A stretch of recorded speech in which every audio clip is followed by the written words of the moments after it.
there's something really, really different. And yeah, Beatrice is saying in the chat, willingness to be vulnerable.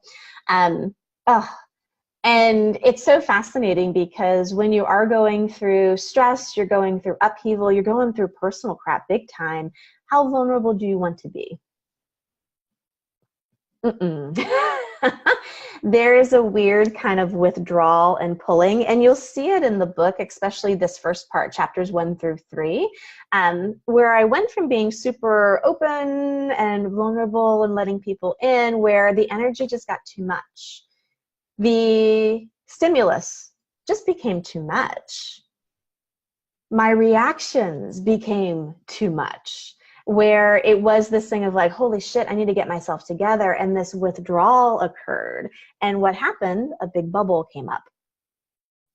And you can see me peeking out through the bubble, trying to figure things out, not letting anyone in to help, not even speaking that I was suicidal or having issues, acting out like I was perfectly fine.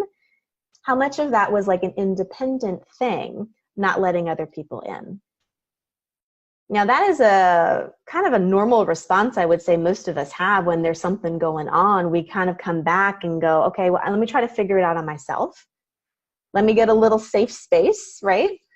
Now I want you to kind of look at the angle of what got created from me doing that or from you doing it at any point.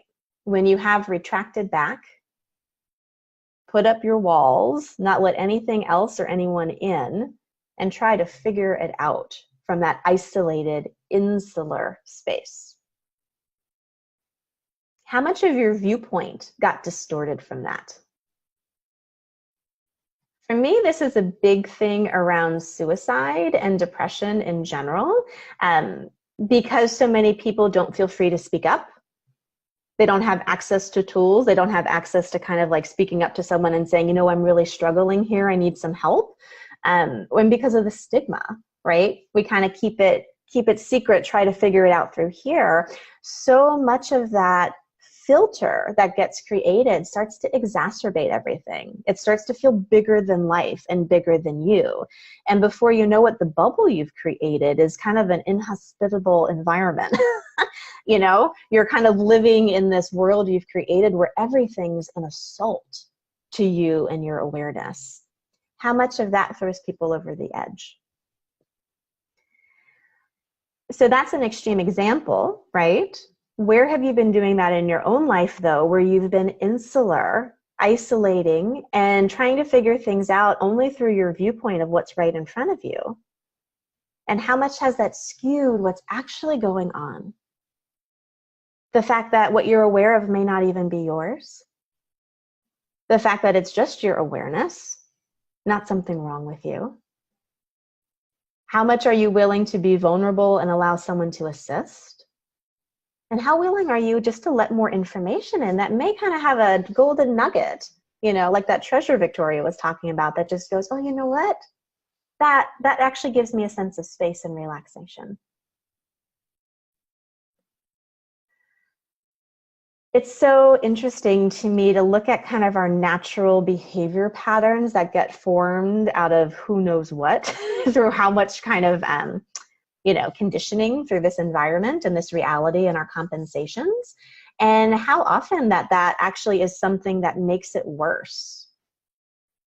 So get something now, we're going to play again, that you've been insular around, not wanting to talk about, hiding a little. You know, even in the hospital, we just had all of our departments just met up for a meeting about inclusion and diversity. And we were talking about different characteristics that we're willing to share, you know, single women, 30s, you know, this is my background, and the things that we quote unquote cover. The things that we do not want other people to see. The things that we aren't safe in sharing, which is a whole chapter in my book, Not Safe to Share, right? You cover it. And it was kind of fascinating to look at not only the fact that, yes, everybody does it, absolutely, but there's a growing conversation. This was in the hospital. We were talking about the things that we cover so that other people don't get to come all the way in. And most of the covering things were because there was a stigma, there was a judgment, There was some sort of like racial issue. The whole thing was a lot about diversity. There are places where you've shared it before and other people judged you. They pulled away. So that kind of behavior thing of going, oh, I need to cover this thing because people respond this way, again, it puts you back in that isolatory bubble. So get something you've been covering or hiding. Even again, if it's not a big thing, it's just something that had I met you on the street, you'd be like, well, I'm not going to share that. TMI. And I want you just to get the sense of what that isolation and covering has done to your perception of it. Has it made it bigger than it is? Has it made it unchangeable, like the thing that will never, ever, ever move or change? Has it made it a secret, which in of itself exacerbates it and make it bigger than life itself? You know? What can you actually be and do right now to allow those walls to come down, even just a bit? And it totally doesn't mean that you have to go around shouting it from the rooftops. You know what I mean? People like, oh, you wrote a whole book about your diagnosis. Maybe I am like, you don't need to do that. You know what I mean? This is an extreme example, you know? I did it because I could see the possibility in just unlocking others. But even sometimes it's just allowing it in your own space to not be covered and not be a secret. And perhaps expanding it to the people in your life that you know won't judge you. Not letting it be a secret. And perhaps it's not even speaking to it, but just allowing that thing to be present in your space. So when you go and you meet somebody, it's not like there's this big thing over here, you're going, don't look at it, don't look at it, don't look at it, don't look at it. It's just something that's included and allowed to be part of you while you go about your day-to-day. You know, this is not the foot that I lead with at the hospital when I'm seeing patients, you know, but it's a part of it. It's there. It's not covered. It's not hidden.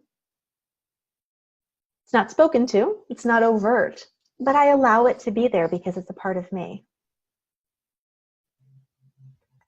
One of the overarching themes in this beautiful book, and I would say most everything that I do, is allowing yourself to reclaim all of you. And there is a wealth of being when you're actually allowing all of you to be included, all of you to be present, everything to come out of the dark, dark shadows, all those fragmented pieces to be put back together again, and allowing yourself to play with all of it when you see fit and when you desire, when you choose. It's not about hiding certain things or making them unavailable to you. And sometimes those deep, deep, dark, dark, dark, dark things that, oh my God, sometimes there's hidden brilliance in those. I'd say most of the time there's hidden brilliance in those.